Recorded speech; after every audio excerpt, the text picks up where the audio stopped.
The Lego Movie 2 is in theaters now. Is everything awesome, or is it time to let go of this franchise? We'll tell you right now on Screen Junkies News. Hello, I'm Dan Murrell. I'm Roth Cornet, and that was one of the greats. Oh, boy. One of the great puns. Yikes.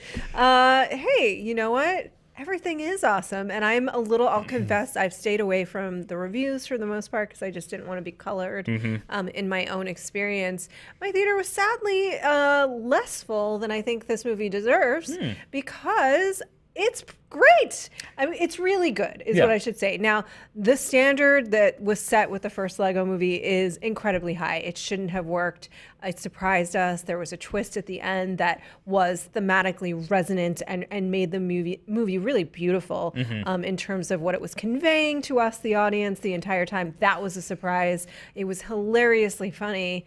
There's so much that this movie sort of has against it in terms of the expectations, but I think it largely found a way to work within that creative framework, find a way in that was tied to the original movie and was kind of like the natural evolution of that in terms of how we deal with familial relationships, and largely worked for the characters as well. Yeah, I feel like if you're measuring up to the yardstick of is it as good as the first one, no. What is? A lot of movies aren't as good as the first Lego movie. The first Lego movie was really, really good. Yeah. This one is good. It's entertaining. It's funny. I laughed. I felt like they did figure out somewhere to take the characters. It has good musical numbers in it, which is, you know, the first one had Everything Is Awesome. This one is oftentimes it's like a full musical. It's a full-blown musical, and I like the music a lot. I think they do enough different with the characters, with the, you know, there's some growth. You do see where these characters go. I think the allegories and analogies get a little more muddled in this one than they did in the first one. I've always been a little more curious about how does the real world work with the Lego world, and this only kind of muddies that water. Agreed. Having said that, I like this movie. I would put it, you know, I actually think I really, really like the first Lego movie, and I really, really like the Lego Batman movie, and I was not a fan of the Lego Ninjago movie. The magic was not there. This is, I thought this was much better than the Lego Ninjago movie. If I were to rank them personally, I would put it below the first Lego movie and Lego Batman. However, this is very close in my mind to Lego Batman. It's not like a huge chasm. And I also thought, and I'm curious to know if you picked this up, Chris Pratt has dual roles in this film. Yes, he does. He plays, of course, Emmett, who we met in the first movie, and he plays Rex Dangervest. Yeah. I feel like he's doing Kurt Russell. Okay, good. He is a million times. Now he's doing Kurt Russell. Now, if you guys don't know, I have very strong and powerful feelings about one Kurt Russell. They're all positive and worshipful. And I knew it wasn't Kurt Russell. But he is very clear. First of all, Chris Pratt and Kurt Russell became quite close on Guardians 2. You could tell Guardians. He just used that as like research for this character because he is playing an 80s Kurt Russell 100%. Character, 100%. That is like Snake Plissken. It's largely Snake, actually. It is. It's the sarcastic Kurt Russell character. A little bit of the Thing thrown in there. The hard edge. Like I was curious to see if you had, I knew that you would pick that up. Oh, the Kurt Russell fan that you are. But I like that there's that sort of distinctive line between Emmett and this character that is very much a Kurt Russell from the 80s character. And I also like, because if you know about their relationship on the set of Guardians, again, they were really, really close and really, really enjoyed each other, and Chris Pratt loved Kurt Russell. And so this for me is a total like love song and love poem to Kurt Russell from Chris Pratt, who obviously did play his father, Ego, the planet, in Guardians 2. But the other thing too that I thought was great about it is that they actually, again, I knew it wasn't actually Kurt Russell, but that they didn't have Kurt Russell doing it, and they had Chris Pratt doing it for all of the obvious reasons that you will find out when you see the film, or if you already have. But it was.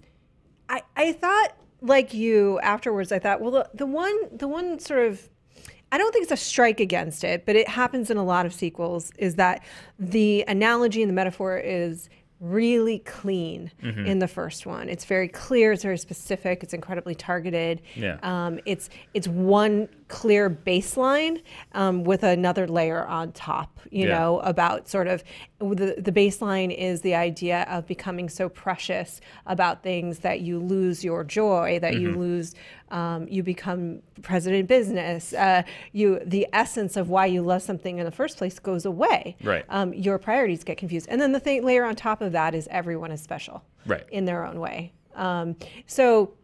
And has something to offer. This was 5 or 6 threads. You know? That's what I mean. It gets a little muddled just because you have to do something different with the plot. And to do that, you have already introduced this layer of the real world. And so I feel like it contorts it a little bit more. You know, the real world plays a bigger part in this film. You know? I think that's what I mean when it's like it's a little more of a mixed, muddled thing. It's not quite as razor sharp as the first one. But that's because sequels are hard to do. You can only do, you know, the first movie you have literally limitless possibilities. Well, but the other thing that I thought was interesting and that I'm curious how fans are going to respond is, you know, okay, so, you know, thematically it's all the things we know it's going to be about this other version of a familial relationship and the complex nature there. And it's very much in the plot. And then it's also this idea of a very adult thing, which is in an adult relationship, sometimes you want your partner to be something else, and then you find out you didn't want that change, that you actually really did love them the way they are. And then there's the idea of is growing up, does that mean, same as the original film, does that mean divorcing yourself of the things of childhood that we really should keep with us, like our imaginations? There's all of that going on. And then in the midst of that, they're playing with, by the end of the first Lego movie, you realize this was all an imagined world in the mind of this child, right? And now it's a little more complicated than that. So I do wonder how that's going to play out. Bless you. Excuse me. In terms of the trajectory of the franchise, I think it was clever because it opens up a lot of different doors.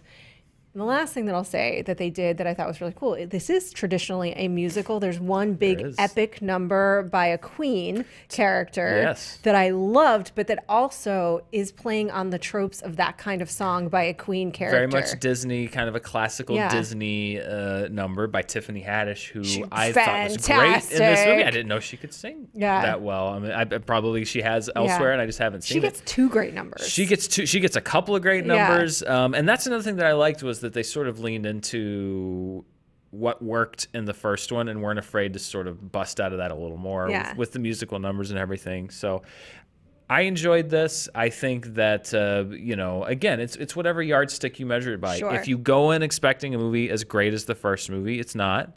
I still liked it. It's still really good, but it's not as good as the first one. But I still think it's miles ahead of a lot of the other animated films that are out there. It still has that clever layer. Lord Miller is still involved creatively on the writing side as well.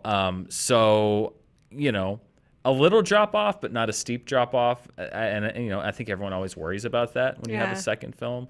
So it would still very much be a recommendation for me. Huge recommendation. I really was entertained. I was really, I mean, aside from it being a little more convoluted in the structure and the messaging, I thought it hit all of the markers of entertaining me and delighting me and surprising me, and particularly, frankly, with some of these new characters who were great additions, and particularly Tiffany Haddish as this queen, who is like, she's my new favorite movie queen. Frankly, she's good. She's really good. It was a great call, and it was good that they actually, because a lot of times, you know, particularly animated movies will cast a big name and not really know what to do with them. They just want the name on the marquee and to go do the press junkets and stuff. But they actually did find something that I think suited Tiffany Haddish's skill set, showed me a side of her that I hadn't seen before. That character worked largely because she was voiced. She did that voice. And I think that's what you want when you're casting a voice, is you want someone that's going to work for the character. And I think Tiffany Haddish is the standout addition to this film as far as bringing something new to the table. And if you want to see Warner Brothers having fun with their own properties, always Lego. There is plenty of that on the table in that this meta movie. layer is still very much there. So if you like the first Lego movie, everything that you liked about it still in this one. A little bit of a diminishing return, but that happens with most sequels. Recommendation from both of us. Catchy songs. Check out the Lego movie too. Probably gonna stick in your head. Probably. Probably. Maybe that's what they set out to do. Maybe it is. We'll find out. We'll find out. You guys let us know what you think of the Lego Movie 2 in the comments below. Again, recommendation from both of us. So if you want something to see this weekend to just have a good time at the theater, and why not? Don't we all sometimes? I recommend this one. Check it out. Thanks for watching.